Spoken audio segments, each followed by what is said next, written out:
Hey guys, what's going on? So today we are talking about a few things, random. It's going to be a pretty random video, honestly, because there are like little tidbits of information I found, mostly on the subreddit MSLGame. I wanted to dig through it and give you guys some like little pieces from there, and so yeah, let's get started. One of the most interesting things I came across by the user SmithJez from MSLGame Reddit. Thanks for this useful bit of information.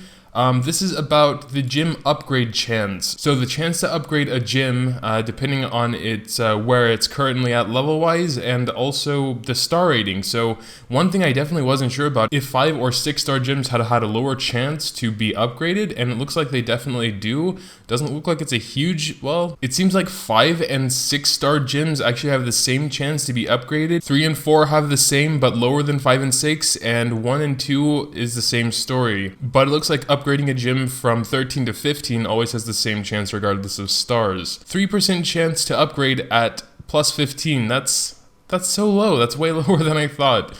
I guess it's no wonder that I don't have that many of them. The next thing I came across is a little cool tip for fruits. Instead of it not only being free, you can actually get gold. So on the days where it is free, you should feed your Astromons 500 of the little fruits, and then you'll complete a quest to get 25,000 gold. So if you have thousands and thousands and thousands of those little star fruits, I think they'll be free on the weekend. So wait for that. Go get a unit to like level 60 or something, and make sure to check every 500 fruits, and it's actually a pretty nice chunk of change there. So this tip came from Fool of a Pauk. Sorry if I pronounced that wrong. There's also this cool infographic by Kurogano. Obviously took quite a while to make. Looks pretty cool. You have all the EVOs there, the types and stuff. And seeing as how the monkey is most likely going to be the next rebirth unit, having all that info in a neat little picture like that's pretty neat. There's also something really interesting about the Clan Titan, or a tip for it.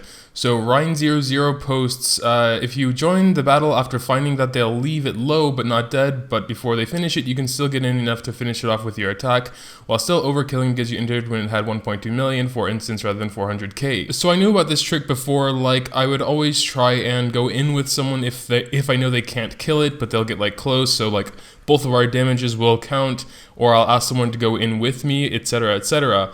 But a commenter, Jair, I guess, he says, "Let me tell you a secret then. Ask your mate to pause the Titan battle before dying if he's going to leave the Titan with low HP, so your other mate can join and contribute as much, and the Titan gets finished." So this is definitely something I never thought about, pausing the Titan. Does that work? How long does that work? Can you really just pause and be in there for like ever? That's kind of weird, but maybe it does work. Although I'm not sure if you can chat in the chat while it's paused, so you'll probably need to be on yeah, someone says on here, gotta be on a separate chat like Discord for it to work though. So I guess if you have a Discord, that trick can come in handy as well. Then of course we have the developer notes, which they released like about 24 hours ago. Here is the translation, and there are a couple really cool things in here I want to talk about.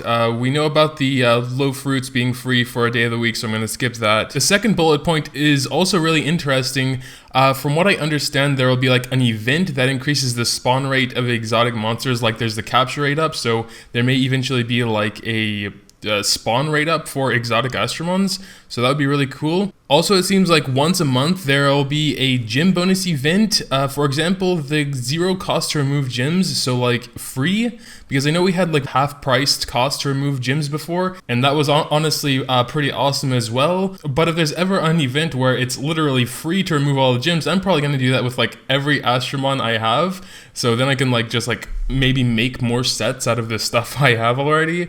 That would probably be pretty hard and exhausting, and like, but I probably would do that when I would have the opportunity. There'll also apparently be an event which removes energy cost for Tower of Chaos, which is really interesting. I'm not sure if this is like a small period within the month where like I guess everyone will want to do Tower of Chaos then. If so, I'd be okay with that, because I usually try, well, yeah.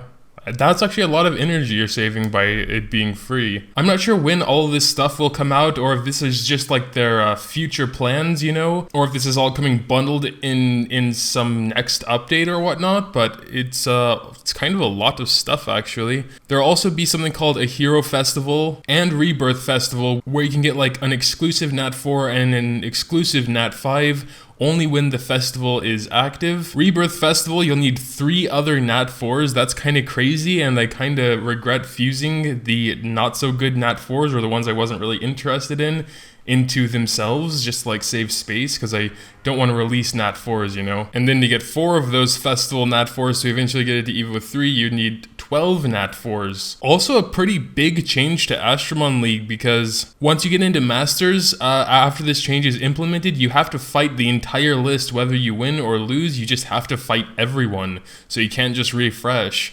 Also, I guess the ability to purchase league tickets will be gone.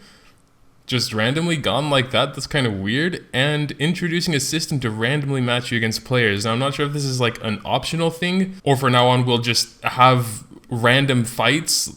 That's kind of weird. But the last point, improving capture event, that sounds really awesome. There was like a passage of this that was, I don't know, either removed or not here, but I read down in the comments, I was scrolling down, and here is more information on the capture event improvement, more information regarding it, whatever. I'm just going to read that because it explains it best. The Astromons which can be encountered at capture event usually have a 3.5 to 4.5 star Astromon stats, and we know the users are using lots of their time to evolve the Astromon into Evolution 3. However, we think the difficulty is too high due to the capture event Astromon encounter is based on the luck. And it's also difficult for us to set the standard when planning the event, because some users can find and capture the Astromon without difficulty, meanwhile some users cannot even encounter the Astromon and find it extremely difficult. So to improve this situation, as a preview in April, we are planning to lower the grade of the Astromon to 2 to 3 star and increase the encounter rate sharply. The final goal of this capture event is to gain the special element Astromon via fusion.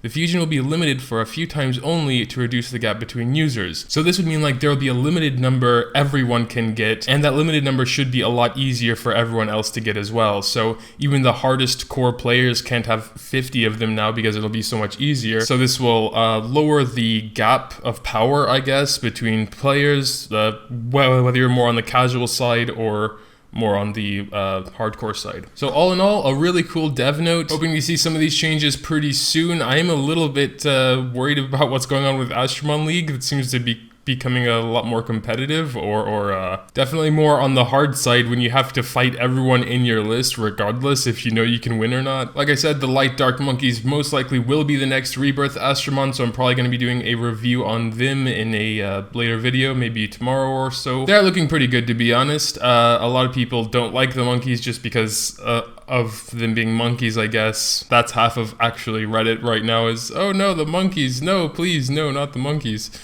But I don't really see the huge issue. Monkeys are cool, aren't they? But yeah, that'll have to do it for today. Make sure to leave a comment down below if you have anything to say about the developer notes or anything I talked about in this video. If you have any opinions regarding the subject, make sure to drop that down there as well. Also, make sure to leave a like. Thanks, as always, for watching, and until next time.